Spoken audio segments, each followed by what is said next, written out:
Hi, job seekers. Welcome back to yet another exciting episode of Let's Hear It From a Career podcast powered by My Job Factory, where we bring you inspiring stories, real insights, and the secret hiring recipes straight from the masterminds of the HR world. Today's guest is someone who can turn even the messiest HR problems into a neat and a clean solution. Please welcome Lakshmi as the powerhouse CHRO of Apollo Sindoori Hotels Limited, known for reinventing people strategies, building stronger employee connect, and balancing cost and productivity as if it's a fun weekend activity. She has worked across organizations of every type, believes in collaboration, compassion, and is one of those rare HR leaders who can talk metrics and still make you feel human. So, without wasting a single second, let's hear it from the horse's mouth. Let's hear it from Lakshmi ji, the CHRO of Apollo Sindoori Hotels Limited. Lakshmi ji, we are thrilled to have you here today. Welcome to the show. Lakshmi, anyways, is always welcome. Namaste, Ajay. Namaste. Thank you for having me here. Like when you approached me, I said, why not? If it really helps someone who is actually looking out for opportunities or trying to look for some kind of an experience we've had Guidance, in the past, yes. or which may help them, right? So Right. if it is for the larger good, I think we should all come forward and share a little bit of experience that we would have gained over the years, which may help them. So extremely happy to be here. Thanks so much once again. With this, I quickly come to the first question, Lakshmi ma'am. Every leader, has that one unforgettable moment, that turning point where everything they believe about people, office culture, leadership, and work shifts.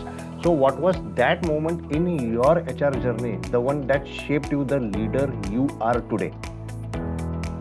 Okay, I have plenty to talk about, but the interest of time, Yes. I will share my first experience, okay, my first job experience.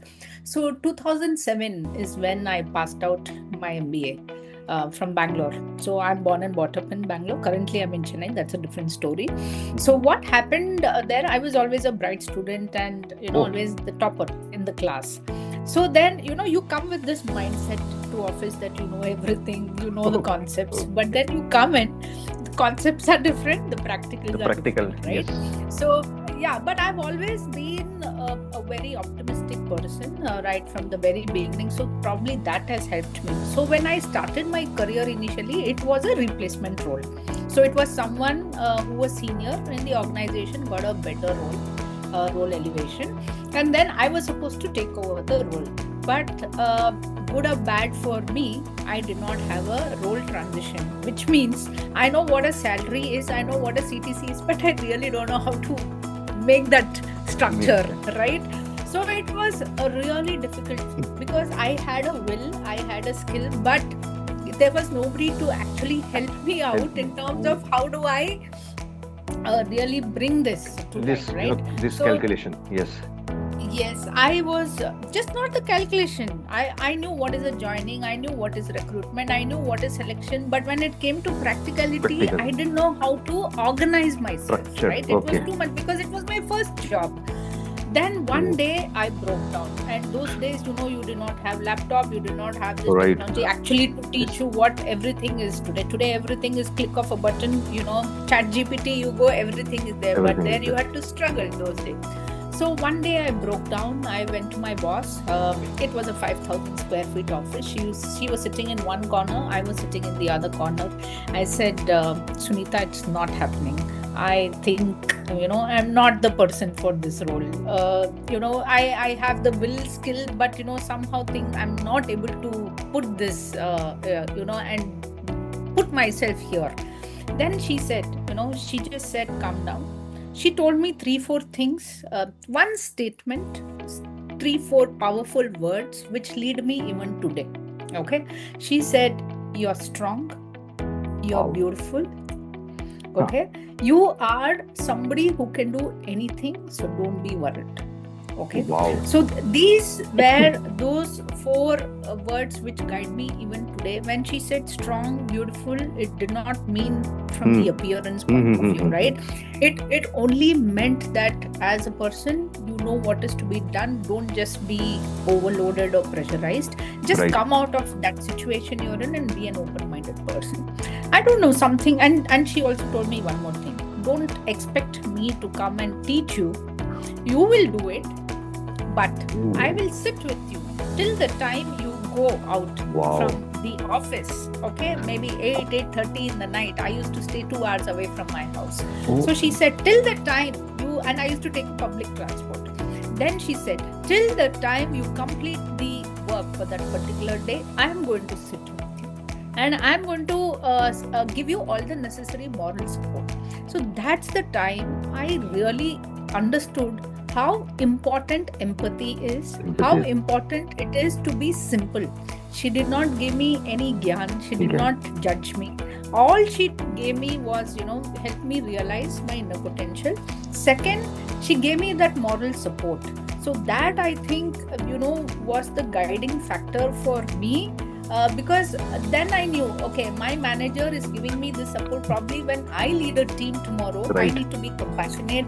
I need to be empathetic. I should not be judgmental. I should be collaborative. I should go and talk openly, right? There are a lot of people that I've seen do not talk openly. They try to, hide their emotion. They try to hide their mistakes. But I think you should be vocal about it. Something is not happening. You should express that out and seek for help today, which most of us do not do, unfortunately. So that's, I think, one of the moment I would say shaped my career.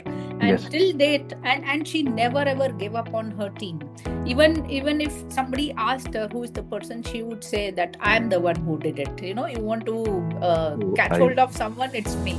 So I think these are some of the things that I have picked up even to this date. If I work, I've led a large team. So I never give up my team. So I still follow the same journey. I think it has helped me a lot.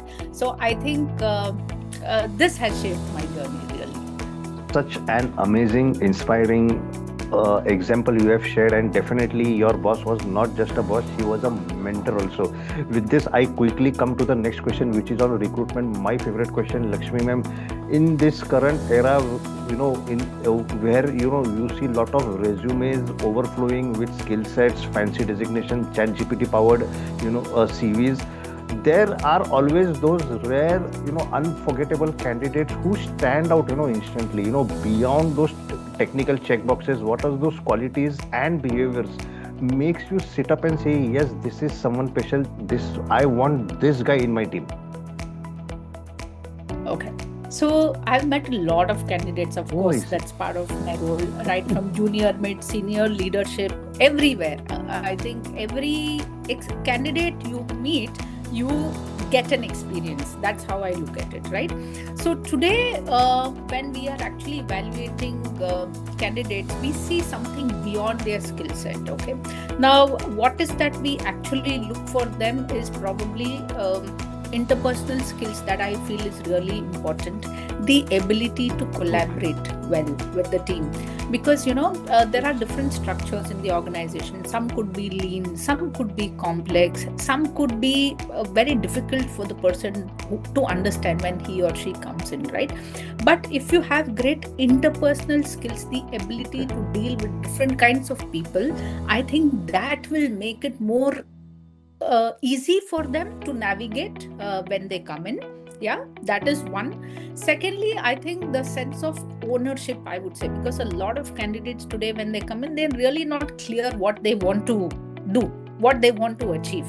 But if they start exhibit the sense of ownership, yes, probably I understand what the organization does. This is the skill set that I have. Probably this is what I can bring to your table. That kind of an ownership, if the person is able to give it, exhibit that is something that we look at it.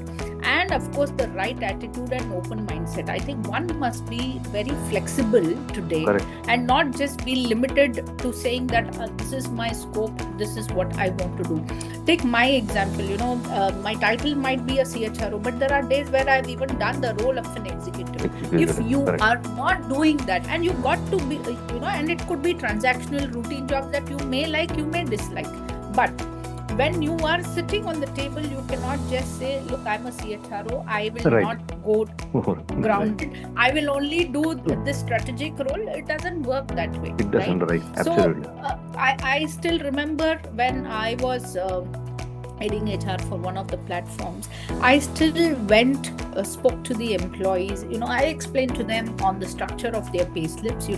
People would ask me, you are a senior, you have your team members below, why are you doing this? I said, irrespective of whoever does, when somebody comes to me with a problem, and when I'm there, when I know it becomes my responsibility to ensure that I do my job well, so that we make a difference in the lives of others. So what I'm trying to say is, you got to be flexible, you got to be open-minded, be able to take up whatever comes your way, and don't just stick to that guideline of your role. So that's when probably one will be able to make a real difference. So this is something that we look from candidates very honestly. Right, such an apt and insightful answer, Lakshmi ji. I come to the next question, which is a very important question, and that is on company culture. Company culture can make or break somebody's career. Whether we have all seen brilliant hires thrive, and others even crash despite having great resumes. So how crucial is cultural adaptability in today's workplace, and what early signs tell you that a candidate is perfectly aligned in your company or headed straight for a cultural misfit? Got it. So before getting there, let's understand what is a culture. So Okay. what we have Yes. seen in theory is culture is all about the person, the background the person comes from, the education, the family background, the values that he or she upholds, right? But in an organization, if you see, a simple definition that I have always seen and tell people is, culture is all about people. Right. Now, whatever you build around, whether it is process, whether it is your values, everything is around this ecosystem of people, because they are your core, right? Now, what is a cultural fitment is how your values will marry the values of the organization. Right. Yes. You have your personal values, you Yes. have the organization values. So marriage, we know, Yes, comes absolutely. with a lot of challenges. Challenges. Likewise, it is also for the employees. You come up with your own set of values, background, but then how you're going to fit in that culture, right? How are you going to fit in that family? Right. Is what we talk about cultural alignment. Absolutely. Or cultural fit. Very well. Exactly. Very well defined. So that's when we look at how a person is able to probably integrate or collaborate or thrive in those environments where they would have started it very challenging ways, but then end up being more comfortable there, right? So let's talk about I'll give you an example.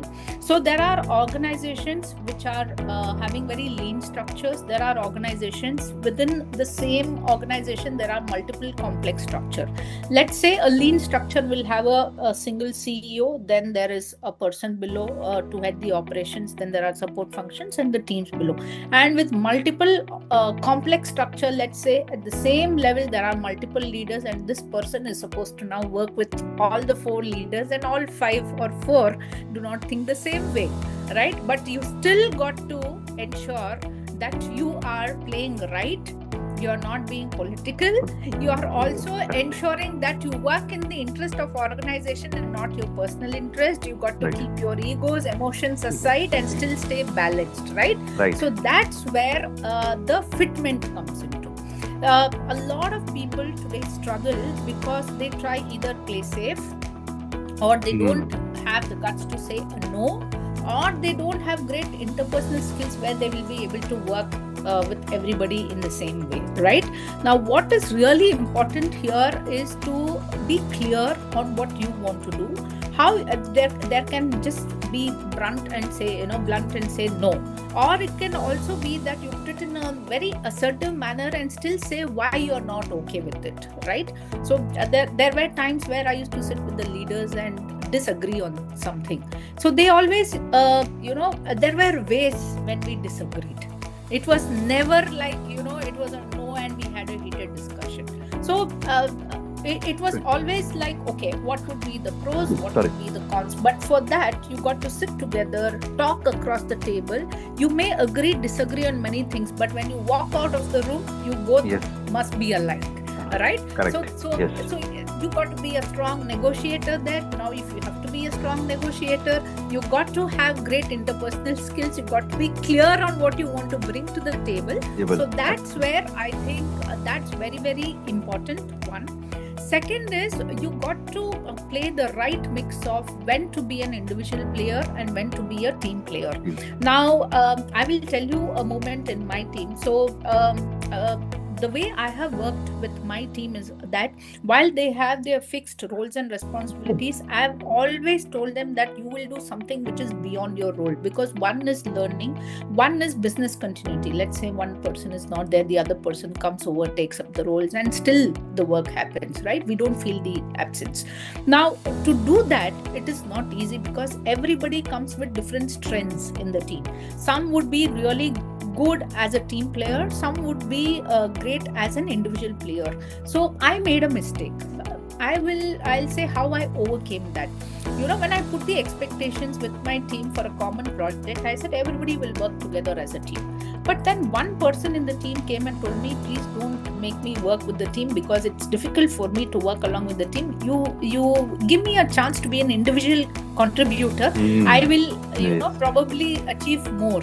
That's when I realized probably, we going and saying everything should work. I mean, one-sided communication may not really help. Then I really gave her that freedom to work as an individual contributor, and she actually surprised me with the outcome. So it is really important that we have a right mix of being an individual player or have a combination of team. So that I think becomes important when one has to really fit in that culture. Otherwise, the person fails. And the other bit is curiosity. What you really want to bring to the table, if you're not curious about it and still stay comfortable in one role, I think that will not help. So these are some of the things I think becomes important if somebody has to adapt well in terms of the culture in an organization. Absolutely. Such an insightful and a detailed answer. Lakshmi ji, I move on to the next question immediately, and that's a pain point that most of the HR managers and the HR sector is facing. One of the biggest mysteries in the hiring today is the rise of the vanishing candidate. Everything looks perfect until the date of joining, and then they disappear. So what do you think is truly driving the no-show trend, and how can job seekers approach their date of joining commitments without, with more responsibility and integrity? See, I've also faced this. We have seen this is becoming increasingly common these days across organizations. But I think there are two ways to look at it, right? Let's first talk from the candidate's point of view. Second, let's talk about the organization point of view, right?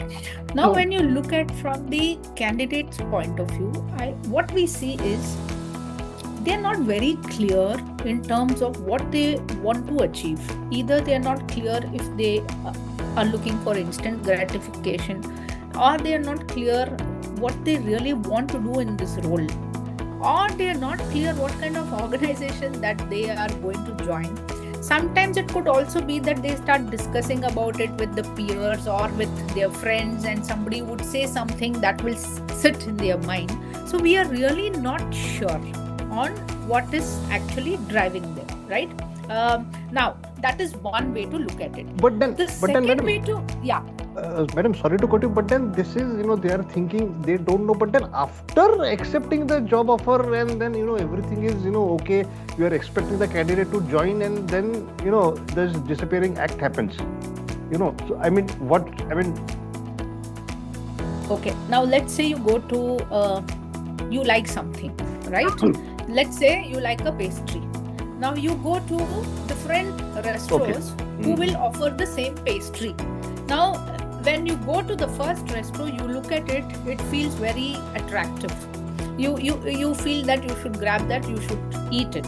But then you go and discuss about it to someone and they say, look what, probably you go to the other restaurant and taste the same pastry, probably you will get a better flavor, better experience, better taste. I mean, it's the same thing. You might have a job offer in hand, but then when you start discussing about something or start doing a retrospection, start talking about it to others, I think that's where you will start having more of inputs, right? One is that.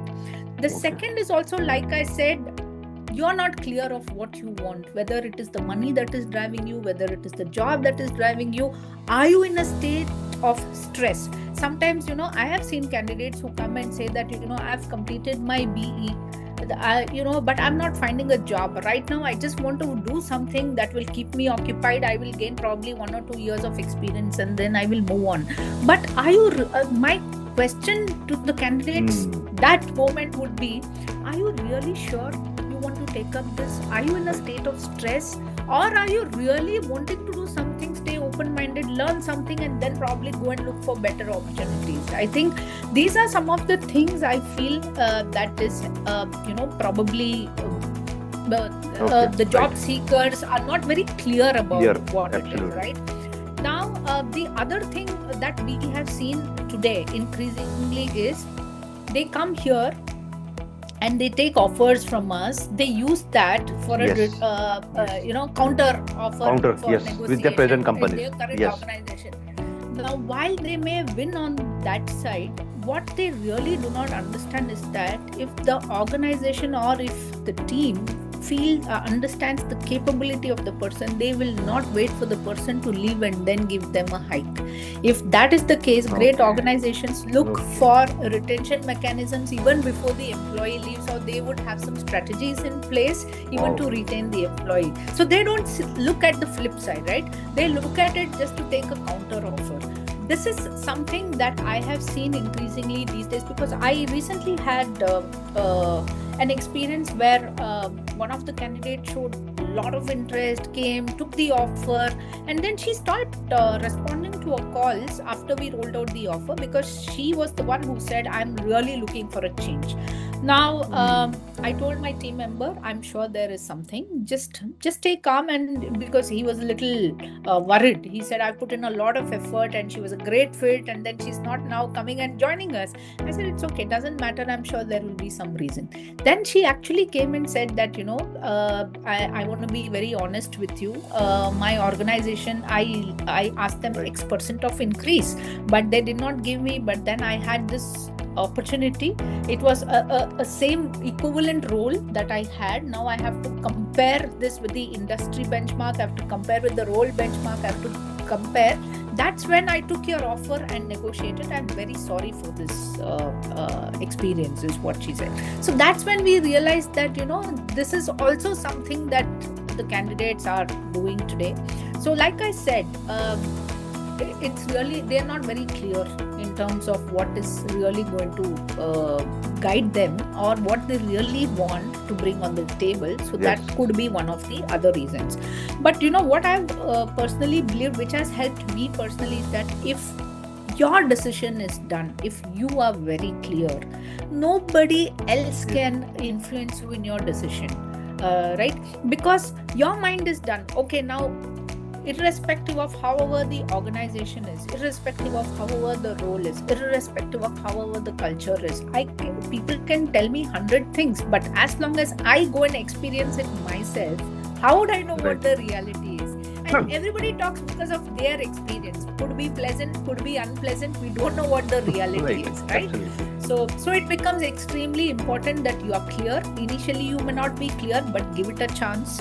Come inside, look what the role, what the culture, what value you are receiving in terms of you coming in. Probably that's when you can take a decision. Absolutely, such an insightful answer. Now this was actually the HR managers, HR's problem. Now moving on to the candidates, job seekers problem, Lakshmi ji, candidates often wonder why hiring feels like a never-ending marathon. Interviews, wait times, and follow-ups, and still no final call. So what's really happening behind the scene that leads to such a long time to hire cycles, and what should candidates understand about this hidden part of the process? Okay, so before going to this question, the previous question, I said one is the employee point of view, one is the organization point of view. Let me just complete that loop. Okay. So it could also, let's also look at the flip side. So there are a lot of candidates who have come back and shared their feedback on how their experience has been during this interview process. Okay, probably they were not welcomed better. Probably their interview process did not go really well. Probably people below who have actually dealt with them may not have made them feel comfortable. It could be many things, right? So probably these are also the factors one must consider and be take a holistic decision and come to a conclusion before actually putting it only on the candidate. This is something that Yes. I just want to Yes. share. Yeah. Okay. Now coming to the next question where you spoke about why longer time to hire, right? So now there are various organizations, again, like I say, a large organization or a small organization, and look at the levels of interview today. Now there are a lot of organization which uses technology, in fact, come out with various questions. So they are very clear. Okay, the person has met 70% of the criteria for this role, and they are clear. So it's only the 30%, 1 or 2% would finally meet the person and close. Today there are also organizations which closes meeting the candidates virtually. Now there are organizations who want to meet the candidates face to face, but they do not have the technology. They still follow the conventional method where there are multiple levels of interviews, right? Now, each level of interview is definitely time consuming because every person doing the interview will have his or her own perspective. Now, whether it could be the role, the role fitment, the candidate fitment, the cultural fitment, the multiple levels of discussions, approvals, all these will take time, right? So I think it is important at this stage of time, the candidate is really patient enough. Wait for what will come to the table from the organization. I think they should always show that curiosity, that they are willing to take up that role. They should be transparent, even let's say if they have an open offer. Okay, now they can always come back and be transparent and say that, look, I have an offer, so can you speed up the process? So because then we are also clear as an employer that okay, now the person is holding multiple offers, and if we are very clear that we want to really come to get this person in, probably we will also make quicker decisions. So I think these are some of the reasons why it takes time. Sometimes I've also seen organizations from the other side. I've also seen that after the interviews are done, that's when somebody starts discussing about whether this role is required, whether the budget is there in place, should we really invest it now, or can we wait for a few more months? These are some of the things that will start getting discussed after we have met the candidates, right? So there could be various reasons. So I think the best is, like I said, stay positive, show your curiosity, and wait for the employer to come back to you. Yes. So job seekers, I think you have got a clear view. You need to be patient also, because there are processes which needs to be followed, and you need to show very good patience also. Okay, Lakshmi ji, madam, moving on to the next question, the service and the hospitality sector, is just not an industry. It's a battlefield of, people skills, patience, passion, constant pressure. So for young professionals stepping into this world for the first time, what mindset do they absolutely need to build, not just a career, but also a long-term and a sustainable growth? Okay. Hospitality is all about services, whether it's food, whether it is service, everything is all about the experience that you create, right? Now, if you have to understand the industry first, you will have to put yourself in that shoes and say that if I were to be the guest, if I were to be the customer, if I were to be the patient, if I was the one who was availing the service, what would I expect? I think once you put yourself there, I think you have your own answers, right? Now, let's say you go to a restaurant, you are looking for a great dining experience, but then now, if you are not doing anything to make sure that somebody gets a great dining experience, whether it is having the right people in place, having the right process in place, having the right culture or environment, ambiguity, whatever we may want to call, everything, even if one fails, everything fails, right? Now the same thing, you go to a hospital. Let's say you are a patient. Tomorrow, if you're a patient, you will look for somebody to treat you really well, so that you go have a great experience, and then you actually go out completely healthy, right? Now everything requires somebody to follow the SOPs, create a good amount of experience for you, right? It's all about service excellence. It's all about creating satisfaction.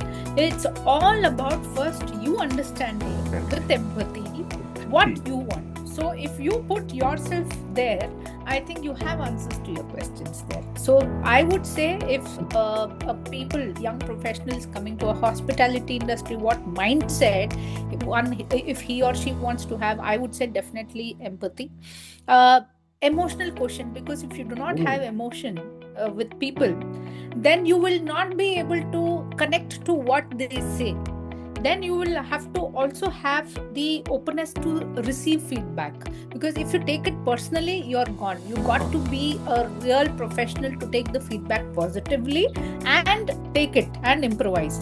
You've got to have a lot of patience, of course, because once, twice, thrice, because everybody who comes in, expectations are different. You cannot satisfy every customer, every guest, or every person who is availing your service. I think you've got to be patient, be consistent in terms of improvising, and then look at always exceeding their expectations through service excellence. So I think these are some of the things that they can keep in mind whenever they come into a hospitality industry.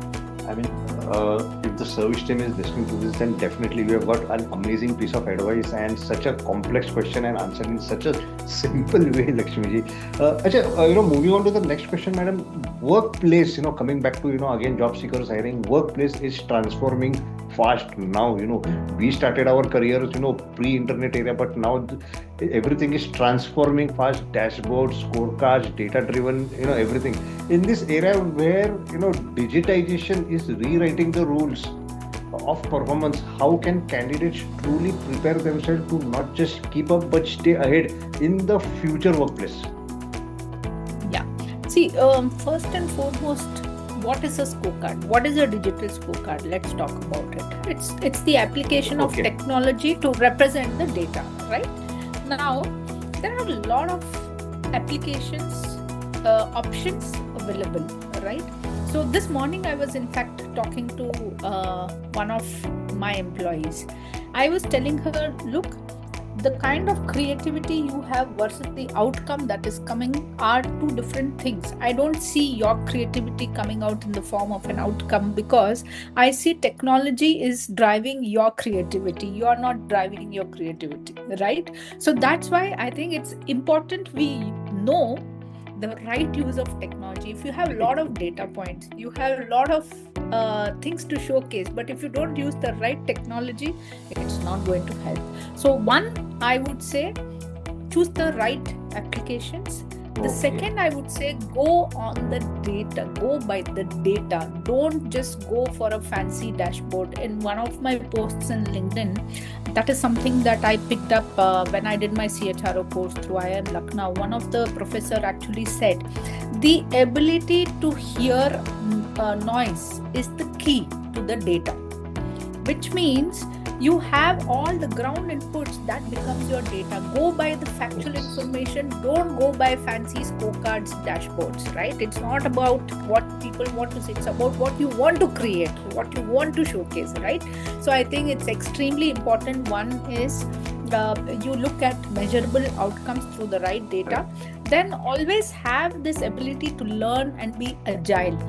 Don't just settle for one technology learning, or don't just settle for something that you feel you're aware of. Always keep looking at what the industry leaders or peers there in your industry are utilizing. Probably just keep looking at how these things could come into your use over a point of time. There will be a lot of players in the market. Everything seems exciting, but I think having the right data is what matters than having a great digital experience. If you do not have data, even if you have the greatest digital experience application, what's the whole point, right? So I think this is extremely important for whoever is using the digital data.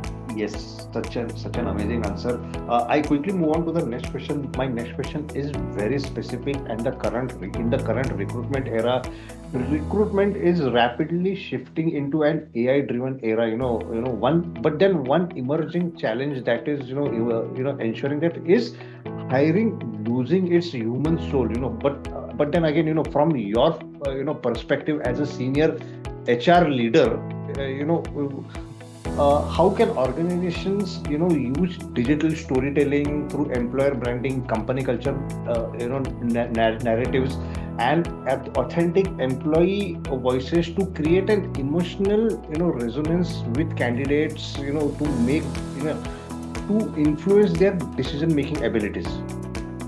Okay, so I'll answer it in two ways. One is what the organization does to be a standout in the market in terms of other competitions. Okay. The other is what the employees feel in the organization, right? So there are two different things. One is what the organization does is, let's say, the benefits, the policies, the flexibility, the culture. That is one point, right? Okay. How different are you from that of the other players? What different things you are doing to ensure that your employees are happy at the workplace? Correct. That is one bit. The other bit is how you think that you are a great organization, but does your employees think they feel that they are working for a great organization? That's when you start bringing their stories, you start capturing their candid feedback. So there are a lot of mechanisms: the 7-day feedback, 30-day, 60-day, 90-day, or you have digital interventions, or you have one-on-one interventions. Depends on the size of the organization, the complexity, right? But then, are you really having those interventions, focused interventions, where you can actually collect this raw feedback from the employees, convert them to tangible outcomes, and then you create a power story for yourself, right?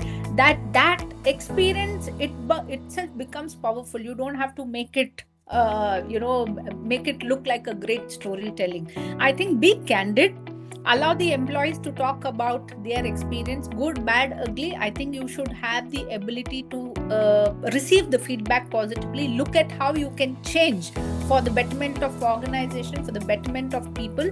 I think that's when you will be called as a great organization to work with. I'm sure there are a lot of organizations who have not been certified as great place to work, but their employees there feel that they are working for a great place, right?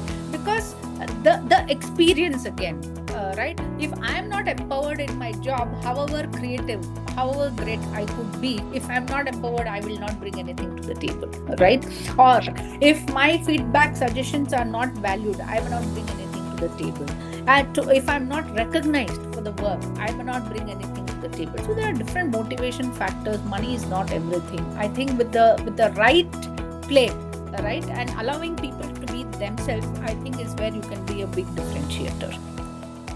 Amazing. All right, Lakshmi madam, it is now time for a rapid fire section, the part of the show where thinking too much is strictly prohibited. No quick answers, no HR policies, no committee approvals, just pure instinct. My first question goes to you right now. One word people use to describe you at work. Positive, happy, smile, whatever. I can make it out, Yeah. even through this, the Zoom meeting. One HR trend you wish should disappear forever. Falsification. Okay. One hiring red flag you spot instantly. Hiring red flag. Say during interviews. I think if the candidate is not really true or Okay. bringing very clearly, that will be a clear standpoint in saying a no. Okay. If you weren't in HR, what career would you choose? I would be an architect. Oh, I see. One thing you wish candidates should understood about HR. That HR is not always making, not always in the cabin. They are also outside with people. Outside. It's not what they think always. Okay. The best career advice you have ever received in one line. Yeah, like I said, believe in yourself, be strong, be confident, be beautiful. That's something that I have received. Yes, I can see this through Zoom meeting also. And viewers, this brings us to the end of this fantastic conversation. If Lakshmi Madam's insights have made you think, smile and nod and say, I really needed this to hear, then please do us a tiny favor. Please like the video, subscribe to the channel and hit the bell icon, because that's the only way YouTube knows you have enjoyed this more than your last cup of tea. Trust me guys, your support helps us bring more brilliant leaders, more honest conversations and more career wisdom straight to your screens. Thanks for tuning in viewers. Bye for now. Please take care and see you soon in the next episode of Let's Hear It From. Wow, done. Thank you, Ajay. Thank you so much for having me here. It was great. Yes.